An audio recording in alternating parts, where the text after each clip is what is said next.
단톡방 스터디 뉴스 톡입니다. 톡입니다. 네, 오늘도 굿모닝 SNS 기상 퀴즈를 하는 단톡방 친구들과 함께 진행해 보도록 하겠습니다. 네. 함께해 주실 뇌생남 이시안 쌤 그리고 김승현 학생과 함께하겠습니다. 안녕하세요.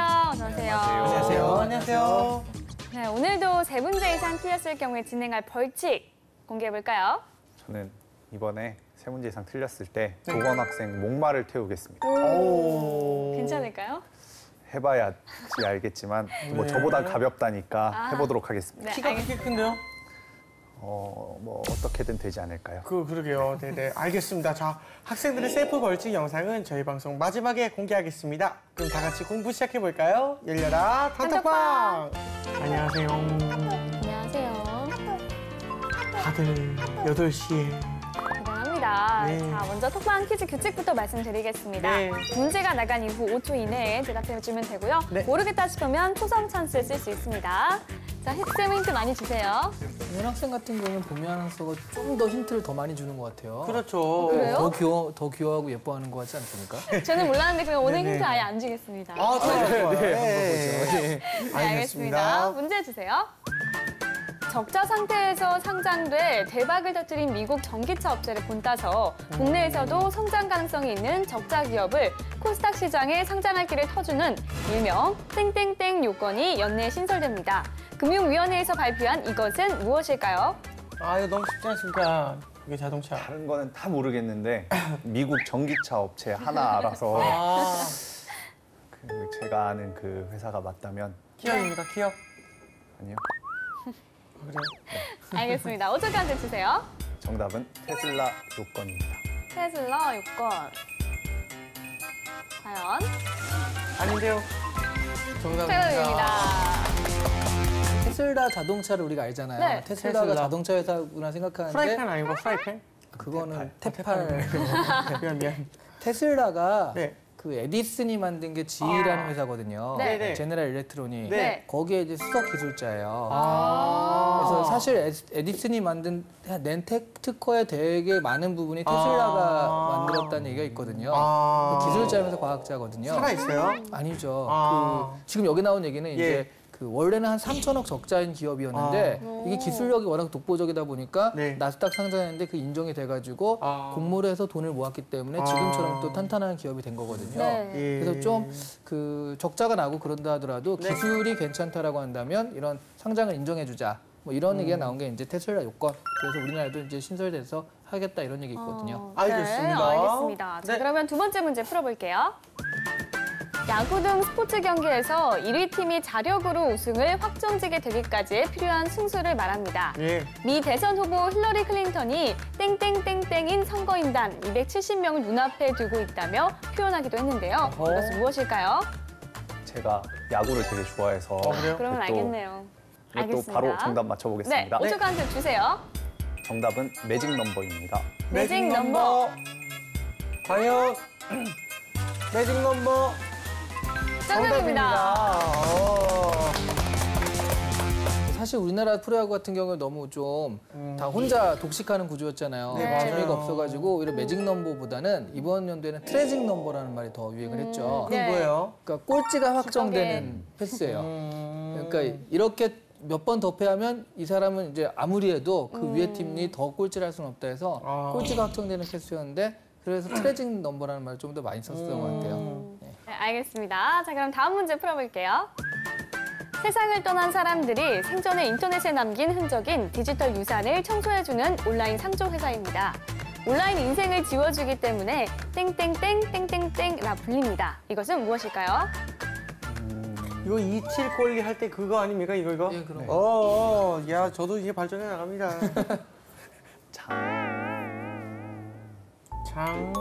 장의사. 장의사? 5초 간접 주세요.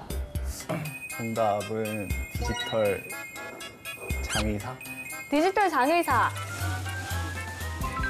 정답입니다. 네, 설명 부탁드립니다. 그 미국의 라이프인슈어드닷컴이라는 데가 있는데 $300를 내면은 네. 그 $300 내고 이제 회원을 가입하면 죽은 다음에 내 정보를 어떻게 처리해달라라는 유언에 맞춰가지고 뭐 페이스북이나 이런 데서 흔적 지우개 들어간다고 합니다. 그래서 뭐 다른 회원이 한 그런 댓글이나 이런 것까지 일일이 찾아 지워준다고 하니까 네. 이게 좀 뭐 그러니까 내 흔적을 완전히 지우는 거거든요. 디지털 세탁소라는 말도 쓰고요. 네. 디지털 장애사라고도 합니다. 알겠습니다. 다음 문제 풀어볼게요. 장래의 일정 기일에 현품에 수도를 하거나 그 기일까지 반대 매매로 결제할 것을 약속하는 거래이다. 좁은 뜻으로는 거래소에서 행해지는 하나의 거래를 뜻하는데요. 이것은 무엇일까요? 문제가 너무 어려운 것 같아요. 그렇죠. 근데 들어는 봤을 거예요. 이거 잘못하면 큰일 나는 거. 그렇지. 공매도보단 좀 덜 위험한데 네. 좀 위험한 거래 중에 하나죠. 네. 선물 거래? 자, 5초간 주세요. 아, 이거 맞춰야 되나? 선물 거래입니다. 선물 거래.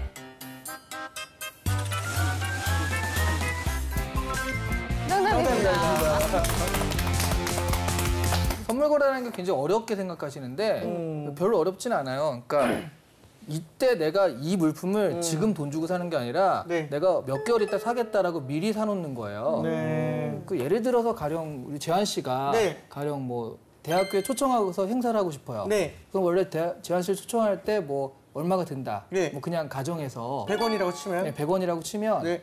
지금 내가 재환 씨를 100원에 그럼 내년 3월에 와주세요라고 얘기를 네. 했단 말이에요. 네네. 재환 씨가 그럽시다 도장을 찍어놨어요. 네. 근데 몸값이 확 올랐어요. 그 사이에 재환 씨가 갑자기 굉장히 히트 쳐가지고 1,000원이 된 거예요. 네네. 그 적어도 나갈 돈이. 그렇죠, 네. 그렇죠. 근데 100원을 미리 해놨기 때문에 네. 그때는 이 100원으로 나가야 되는 거죠. 그렇죠. 예, 근데 만약 그 잘못해가지고 재환 씨가 사실 1원이면 됐는데 이 100원이 됐어요. 네. 그럼 또 손해를 보는 거잖아요. 어... 그러니까 이 사람이 이 물건이 미래에 어떻게 될 것인가를 좀 미리 예상한 눈이 있어서 거기에 맞춰가지고 적당한 가격을 해서 내가 이익을 봐야 되는 건데 그러니까 일반인들에게는 좀 어려운 면이 있다라는 거고요. 잘 됐을 땐 또 엄청난 이득을 취할 수 있다라는 거죠. 네. 네. 그래서 선물 거래 미리 하는 거래라고 해서 선물 거래라고 합니다.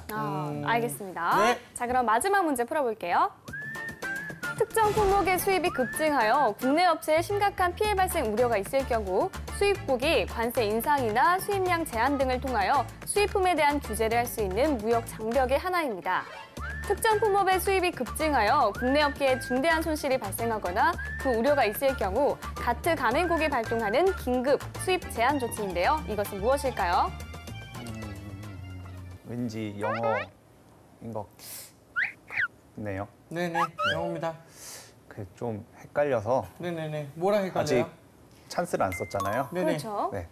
초성 좀 더 찬스요. 확실히 대답하기 위해서 초성 찬스 한번 쓰겠습니다. 시옷, 이응, 피읍, 기읍, 디귿. 정답 맞추겠습니다.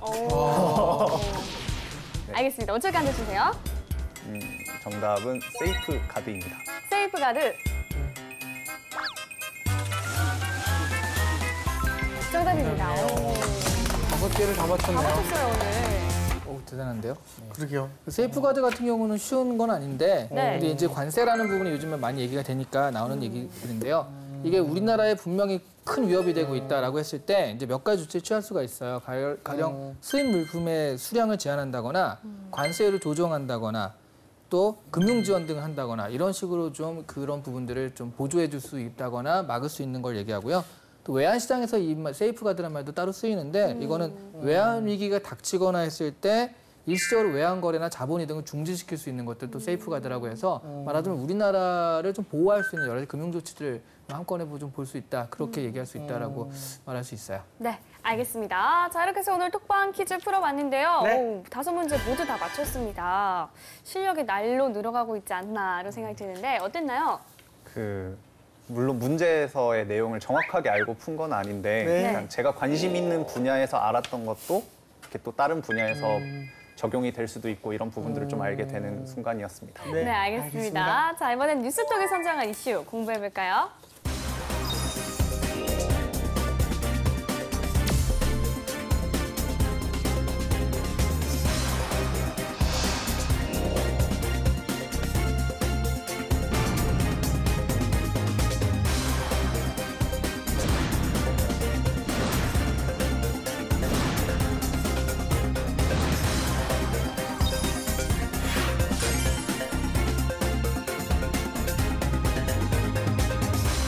퀴즈를 통해서 미국 대선의 당선자를 확정하는 선거 인단 숫자에 대해서 알아봤는데요. 얼마 전에 있었던 미국 대선에서 놀랍게도 공화당의 트럼프 후보가 당선이 됐습니다. 사실 아무도 예상 못한 결과였는데요. 재한 씨는 그 소식 들었을 때 어떤 생각이 들었어요? 개인적으로는 대통령이 되길 바랬던 분은 아니셔가지고 네. 그렇게 좋은 마음은 아니었던 것 같습니다. 네네. 네, 그렇습니다. 이 아웃사이더의 반란, 네. 숨어있는 표의 힘, 트럼프의 승리를 두고 다양한 수식어가 나오고 있습니다. 그런 만큼 이례적이고 충격적인 결과라는 의미일 텐데요. 네. 오늘은 이러한 트럼프의 당선으로 인한 영향에 대해서 이야기 나눠보도록 하겠습니다. 예, 일단은 승현 학생은 트럼프 당선이 어떤 의미를 좀 갖고 있다 생각하나요? 저는 이제 그동안의 미국과의 뭐 군사, 외교, 경제 이런 모든 관계들이 네. 좀 변화가 예상되기 때문에 그냥 다른 나라의 대통령이 단순히 바뀌었다의 네. 의미를 보다가는 이제 다가올 변화를 좀 준비해야 한다 이런 의미로 좀 받아들여졌습니다. 그렇습니다. 네. 그래서 오늘의 주제도 이렇게 잡아본 건데요. 네. 이 개표 직전까지도 미국 언론들은 클린턴의 당선 가능성을 90% 이상으로 봤습니다. 각종 여론조사도 그렇게 나타났고요. 그런데 이 트럼프의 승리에 미국 여론조사 기관들도 충격에 빠졌다고 하죠. 사실 최근 들어 여론조사가 맞은 적이 별로 없거든요. 네. 트럼프 같은 경우에는 샤이 트럼프라는 얘기가 있어요. 그게 뭐예요? 그러니까 트럼프를 지지하는 걸 되게 창피한다는 거죠. 그래서 물어보잖아요. 설문조사는 어쨌든 누군가 물어봐야 예. 되니까 네. 누구 지지하세요? 그랬을 때 네. 힐러리 같은 경우는 힐러리 지지합니다라는데 트럼프 같은 경우에는 네. 뭐 아니에요 뭐 하면서 그냥 넘어갔다라는 거죠. 그러니까 이 여론조사를 보니까 이거 트럼프보다는 힐러리가 확실한데 그렇죠. 근데 막상 투표를 할 때는 보니까? 그 샤이 트럼프들이 들어가지고 트럼프를 찍었다는 거죠. 그러다 보니까 여론조사는 다른 결과가 나왔는데 그래서 여론조사가 과연 쓸모 있는 것이냐, 네. 정치에서 이게 과연 맞는 것이냐 이런 얘기들이 이번 트럼프를 통해서도 다시 한번 또 얘기가 된다고 하더군요. 알겠습니다. 자, 그러면 일단 관련 뉴스를 보고 좀 더 알아보겠습니다. 그래서 어떤 기사들이 있죠? 네, 그 두 가지 기사가 있는데 첫 번째는 한 다큐멘터리 감독 마이클 무어 감독이죠. 화신교류를 연출한 감독인데 그 감독이 예측한 트럼프 당선 이후 5가지라는 그런 기사예요. 네. 이 사람이 허핑턴 포스트라고 여기다 기고를 했는데 뭐라고 했냐면 네. 이 형편없고 무지하고 위험한 파트타임 광대이자 풀타임 소시오패스. 이 표현 재밌지 않아요? 풀타임. 풀타임 소시오패스인 트럼프가 소시오패스. 네, 다음 대통령 당선될 것이다 라고 예언한 다음에 네. 내 평생 지금보다 내가 틀렸기를 바란 적이 없다 라고 썼대요. 근데 맞춘 거죠. 아이고. 네, 그럼 그 이유가 뭐냐? 첫 번째가 러스트벨트가 미국판 브렉시트가 될 가능성이 있다는 거죠. 이게 뭐예요? 러스트벨트는요, 그 오데오 주변에 네. 한마디로 전통적인 공업지대예요. 네. 근데 지금 전통적인 공업 제조업은 다 망했잖아요. 네. 인터넷 IT 막 이런 것만 키워주는데 네. 트럼프가 대놓고 얘기하는 게 IT 그런 쪽보단 전통적인 제조업에 더 투자하겠다. 그렇기 때문에 여기 있는 사람들이 기본적으로 트럼프한테 투자를 했다는 거죠. 투표를 해서 실제로 러스트벨트에서 굉장히 많은 표가 나왔다고 해요. 그다음에 힐러리 자체도 문제가 있었다고 하죠. 옛날에 이런 얘기 했었거든요. 그러니까 미국 대선은 누가 좋냐가 아니라 네. 누가 덜 나쁘냐의 싸움이다. 그 정도예요. 네. 힐러리 이미지는 거짓말쟁이거든요. 그다음에 트럼프의 이미지는 막말쟁이에요. 그러니까 막말쟁이와 거짓말쟁이 중에 누가 더 최악인가 이거를 놓고 이제 싸웠는데 재밌다. 네, 사실 사람들이 이렇게 느낀 거예요. 예. 막말이라도 어쨌든 진심이다. 진심이니까 막말이다. 그러니까 차라리 거짓말쟁이보단 차라리 낫다. 이렇게 생각하는 사람이 있었다는 거죠. 네. 마이클 무어가 이거를 한 다음에 분석한 게 아니라 이러니까 트럼프가 될 수밖에 없다라고 예측한 거예요. 네. 맞았다라는 거죠. 아이고. 이게 첫 번째 기사의 내용입니다. 알겠습니다. 예. 자, 그러면 두 번째 기사도 알아볼까요? 자, 두 번째 기사는 결국 트럼프가 당선되는 것이 또 어떤 영향이 있을까, 우리나라에 또 어떤 영향이 있을까를 분석하는 기사인데요. 일단 가장 혜택을 많이 보는 데는 방산업계, 방해산업체 같은 것들인데 왜냐하면 트럼프가 방위 비축을 늘린다라고 공약을 했거든요. 네. 그러다 보니까 미국의 방산 기업들의 주가는 지금 천정부지로 치솟고 있다라고 하더라고요. 그다음에 석유나 천연가스, 석탄업계도 꽤 그 수혜를 보는 건데 또 미국의 해외 에너지 의존도를 좀 줄인 다음에 기후협약 가입을 철회한다라고 해요. 네.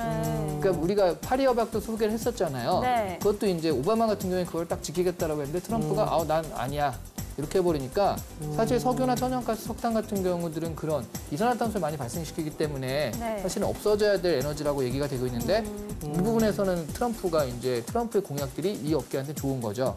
한국, 일본, 독일의 자동차 업계 같은 경우에 이제 좀 안 좋게 됐다라는 거죠. 그래서 패전하는 표현을 썼는데 일단 FTA 재협상을 공인을 했고요. 예. 자동차 업계 같은 경우에 이제 가장 좀 직격탄을 맞았고요. 뭐 이렇게 예측한 기사였습니다. 알겠습니다. 자, 이렇게 두 개의 기사를 정리를 좀 해주셨는데요. 이 승현 학생은 첫 번째 기사 어떻게 봤습니까? 저는 첫 번째 기사에서 네. 병든 정치 시스템이라는 단어가 딱 눈에 들어왔는데요. 정전 정치 시스템. 최근 한국의 상황도 그렇고 정치 시스템, 권력 시스템에 대한 일반 국민들의 분노가 이제 얼만큼 모두의 예상을 뒤엎을 만큼 강력한 힘으로 작용할 수 있다는 걸 좀 보여주는 게 아닌가라는 생각이 들었습니다. 네, 그렇습니다. 이 힐러리 클린턴은 전체 득표율은 더 높았지만 승리는 트럼프에게 돌아갔습니다. 미국의 독특한 선거 제도 때문이라고 하는데요. 미국의 선거 제도, 우리가 어떻게 다른가요? 이게 대통령 선거인단 제도인데요. 네. 우리나라 같은 경우엔 그냥 투표를 하면 직접 투표. 예, 뭐 1000표가 있으면 여기 600표, 여기 400표면 여기가 이기는 거잖아요. 네. 이 사람들은 그러니까 선거인단을 뽑는 투표를 하는 거예요. 말하자면. 그러니까 캘리포니아주에는 55명의 선거인단이 있는데 캘리포니아주에서 선거를 해가지고 가령 힐러리나 아니면 트럼프가 많이 나왔다. 네. 많이 나온 쪽이 55표를 다 가져가는 거예요. 아. 근데 실제로 여기서는 51대 49로 이겨가지고 55표를 다 가져갔어요. 근데 다른 데서는 가령 3명밖에 안 되는 주도 있는데 거기서는 또 차이가 굉장히 많이 나가지고 뭐 99대 1이야. 뭐 그런 게 반복이 되다 보면 이길 때는 간신히 이기고 질 때는 크게 진다라고 했을 때 그런 게 반복이 되다 보면 전체 득표율은 오히려 이쪽이 더 많은데 선거인단 수에서 밀려가지고 반대쪽이 되는 경우가 있거든요. 네. 대표적으로 엘고와 부시, 조지 부시 같은 경우가 대표적으로 엘고의 득표율이 많았는데도 조지 부시가 당선이 됐거든요. 이번에도 똑같이 힐러리가 좀 더 득표율은 앞섰는데도 선거인단 때문에 트럼프한테 밀렸다라고 해서 이런 제도를 좀 다시 고쳐야 되지 않나 이런 얘기가 있다라고 하더라고요. 아, 네, 트럼프에게 표를 던진 이들은 저학력, 저소득의 백인 남성이 많은데요. 아무래도 경제적 이유가 많은 거겠죠? 네, 고졸이야 백인 남성의 72%가 네. 네. 트럼프를 지지했다고 합니다. 그러니까 저학력자고 저학력이다 보니까 돈을 많이 못 벌고 그러니까 힘들어 못 살겠다. 근데 이제 트럼프가 뭔가 니네 잘 살게 해주겠다, 재정을 부활시켜주겠다 이러니까 거기에 대해서 좀 기대를 걸고 있는 거거든요. 특히 몰락한 제조업 지역에서 그래서 지지가 두드러졌다고 하는데 네. 대표적 경합주는 오하이오주 같은 경우에는 박빙을 보였지만 나중에 고졸이야 백인 남성 71% 표를 쓸어가면서 결국 네. 낙승을 했다라고 하니까 그런 부분을 잘 공략한 면도 있거든요. 일부러 그런 사람들이 공략해서 하는 면도 있거든요. 아. 네, 그래서 트럼프의 전략적 승리가 또 여기서 나타났다라고 얘기도 하더라고요. 네, 트럼프의 당선이 세계적인 충격을 준 것은 단순히 아웃사이더이기 때문만 아닙니다. 그동안 트럼프의 발언들이 그대로 미국의 정책이 된다면 우려되는 점이 많기 때문인데요. 한국과 관련해서는 어떤 발언들이 있을까요? 일단 대표적으로는요. 한국이 안보에 있어 미국에 무임승차하고 있다라고 해서 주한미군에 대해서 방위분담금을 좀 받겠다라는 그런 얘기들을 하는 게 눈에 띄고요. 예. 그래서 주둔 비용을 한국에 부담시킬 것이라고 또 얘기를 했습니다. 네. 북한에 대해서 얘기를 했는데 김정은이 네. 미국에 온다면 햄버거를 먹으면 대화할 수 있다. 이런 얘기도 했어요. 세상에. 중국을 압박해서 북핵을 해결하겠다 이런 얘기도 했고요. 네. 한미 FTA 재협상을 추진할 것이다라고 네. 해서 FTA 뭐 이미 다 끝난 얘기를 다시 한번 또 걸고 넘어지겠다 이런 얘기들이 우리랑 직접 관련 있는 얘기가 되겠습니다. 네. 말씀하신 것들 중에서 우리 입장에서 가장 우려스러운 부분이 아무래도 강력한 보호무역주의 정책을 펼치는 게 아닐까 생각이 드는데요. 어떤 변화들을 예상할 수 있을까요? 근데 사실 트럼프가 되게 일관성이 없잖아요. 네. 그러니까 당선된 다음에 지금 옛날에 했던 건 좀 과했고 전략적이었으니까라고 하면서 좀 뒤집는 것도 있대요. 현재 벌써부터. 근데 사람들이 또 트럼프 캐릭터가 있으니까 네. 또 그런가 보다. 뭐야가 아니라 네. 아, 쟤는 원래 저래. 아니, 뭐 정치인데 그럴 수가 있어요? 그런 트럼프니까 그래서 그 캐릭터가 굉장히 유용한 거죠. 대박이다. 왜 그 친하신 분의 박명수 예. 그 같은 경우도 네네네. 막 되게 못되게 하더라도 캐릭터니까 그쵸. 사람들이 이해하고 넘어가는. 네네. 그런가 보다 이런 게 있잖아요. 네. 그 약간 그 캐릭터를 잘 잡은 것 같아요. 단 그럼에도 불구하고 트럼프가 일관성 있게 주장하는 건 미국 퍼스트, 미국 우선주의라는 거죠. 그래서 보호무역주의 같은 것들이 그거는 어쩔 수밖에 할 수밖에 없다라는 거고요. 그렇게 됐을 때 FTA 재협상을 추진한다고 그랬을 때 한국 기업에 그렇게 유리한 것만 아니라는 거예요. 네. 그러니까 개별 기업 삼성 같은 경우에는 너네는 한국 기업이야 라고 인식하는 게 아니라 글로벌 기업이다라고 인식을 해야 유리하고 한국 기업인데 저렇게 많이 가져가네 관세를 채워야겠다 이런 네. 식의 인식이 되면 안 된다라고 하더라고요. 그래서 어떤 식의 전략을 할지는 좀 두고 봐야겠다. 네. 뭐 현재는 이렇게밖에 얘기할 수 없을 것 같아요. 네, 알겠습니다. 자, 이번엔 추천생의 뇌를 섹시하게 만들어 볼 시간입니다. 이름하여 이시안의 족보를 열어라!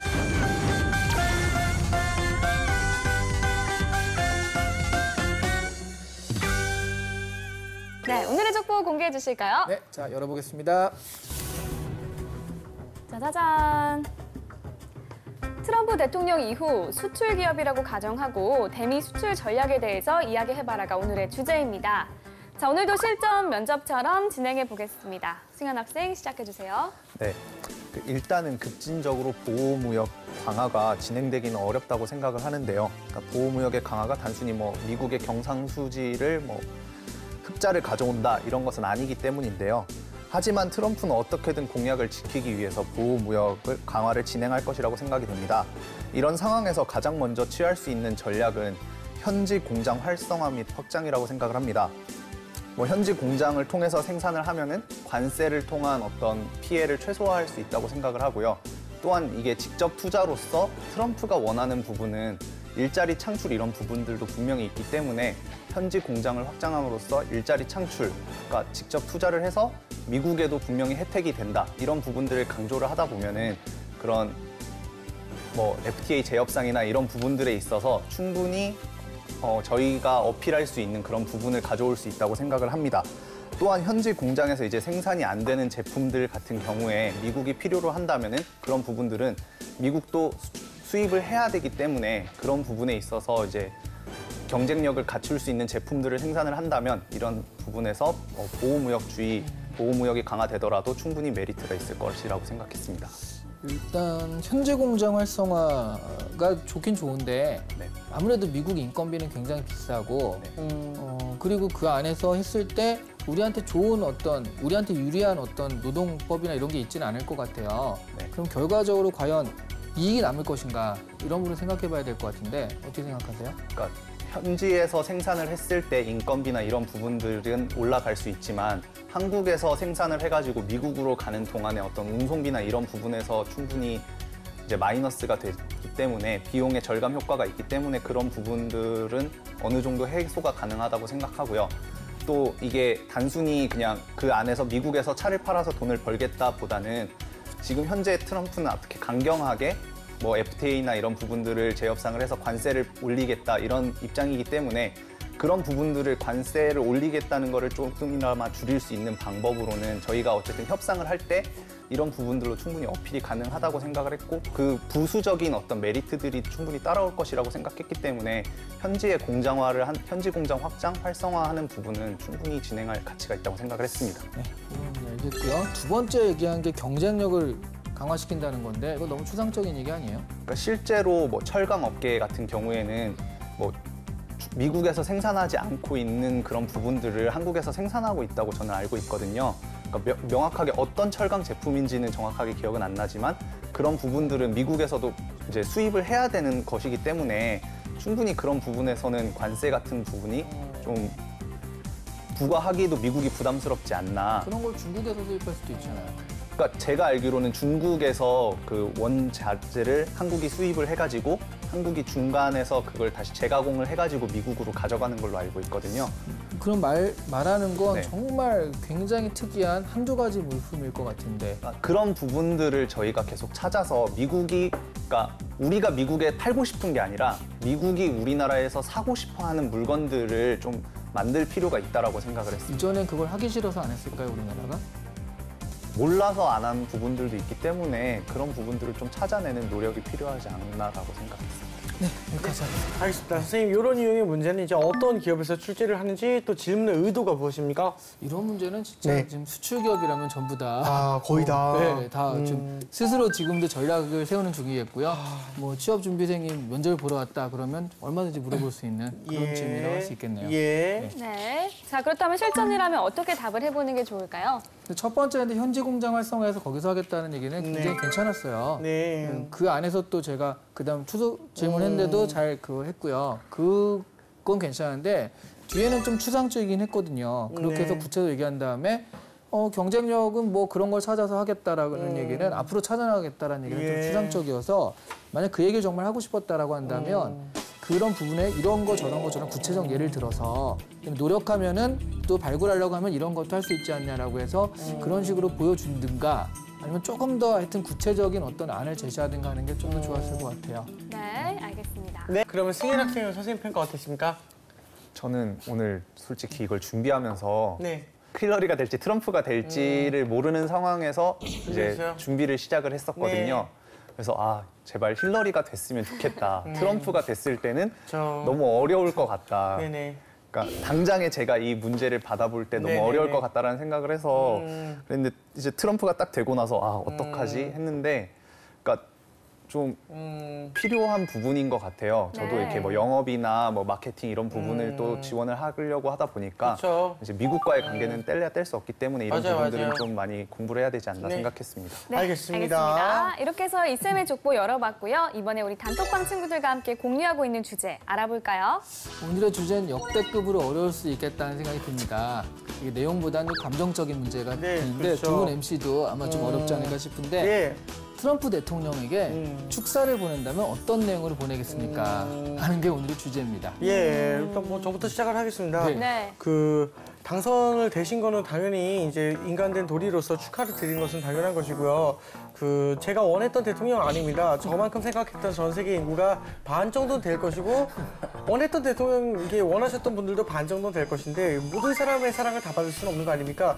다만 부탁드리고 싶은 거는 미국 우월주의도 중요하지만 우리도 우리나라 우월주의가 있고 어느 나라든지 다 자기 나라가 소중한 법이니까 그저 인권적으로 이렇게 많이 좀 보답해 주셨으면 좋겠고 사실 뭐 기대를 안 했기 때문에 어떤 행동을 하셨을 때 굉장히 좋은 정치를 펼치시면 굉장히 좋은 반응을 얻으실 것 같습니다. 아무도 당선될 줄 몰랐으니까요. 근데 또 만약에 못 하시면은 역시나 이래서 다른 사람 뽑혔어야 되는데 이런 말을 들을 수 있으니 조금 더 신중하게 항상 이 정치에 임해주셨으면 감사합니다. 감사드리겠습니다. 이 세 개를 잘 부탁드립니다. 축사 맞죠? 이거는 영상 편지를 해가지고 트럼프에 보내야겠어요. 네. 저 연예계 속처집니다.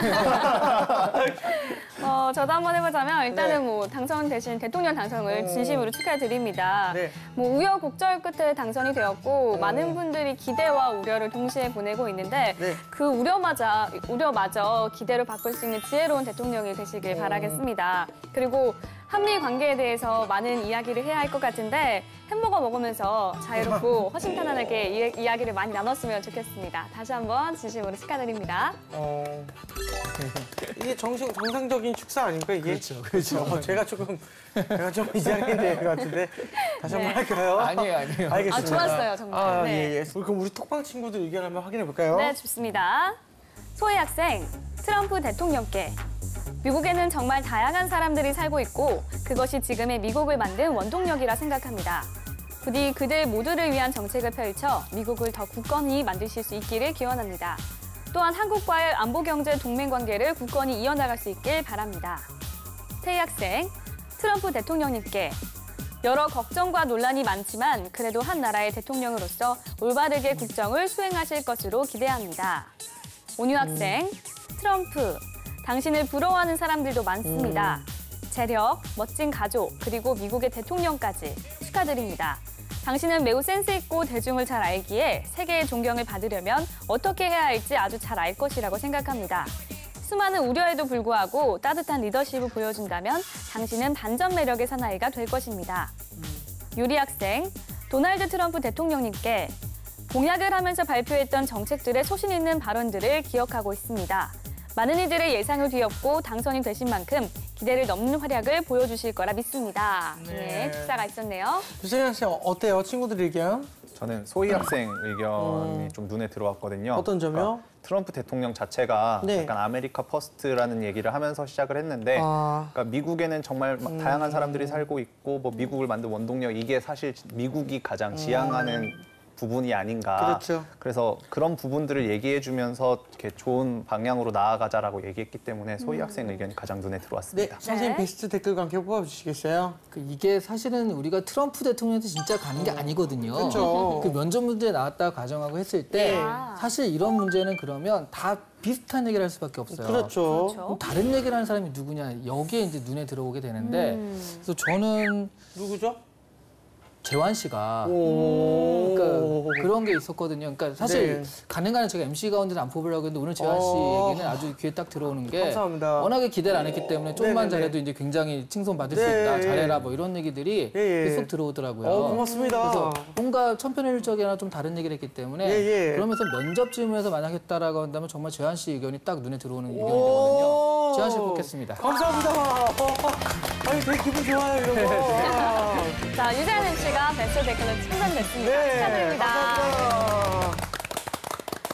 네, 오늘의 이슈, 오늘은 충격의 미국 대선 결과에 따른 변화와 그 영향에 대해서 이야기 나눠봤습니다. 이제 네. 정리를 한번 해볼까요? 네. 결론은 났습니다. 그쵸? 이 상황에 맞습니다. 맞춰가지고 우리가 적응하는 수밖에 없고요. 어떤 변화가 있을지라도 또 거기에 맞춰서 우리가 잘해왔으니까 네. 앞으로도 우리가 또 잘할 거라고 보고요. 또 이렇게 급변하는 변화에서 기회가 있는 거니까 그 기회를 좀 잘 잡았으면 하는 생각이 들었습니다. 네. 알겠습니다. 일단 승현 학생은 오늘 많이 배웠나요? 저는 정말 많이 배웠고요. 그쵸. 이렇게 방송 준비하면서 네. 정말 미국 대선에 대해서 어떤 선거 과정이라든가 이런 부분들도 정말 많이 공부를 했고 또 제가 정말 영어를 못하는데도 불구하고 CNN을 보면서 아, 대단하네. 계속 이렇게 보고 했거든요. 예. 그래서 단순히 미국이라는 나라가 그냥 다른 나라, 해외 이런 부분이 아니라 한국과의 정말 많은 부분들이 관계를 맺고 있기 때문에 그런 부분들에 대해서 좀 더 관심 있게 지켜봐야 될 필요가 있다고 생각을 했습니다. 네, 알겠습니다. 자, 오늘 뉴스톡은 여기까지 하고요. 저희는 다음 시간에 다시 톡방 열겠습니다. 감사합니다.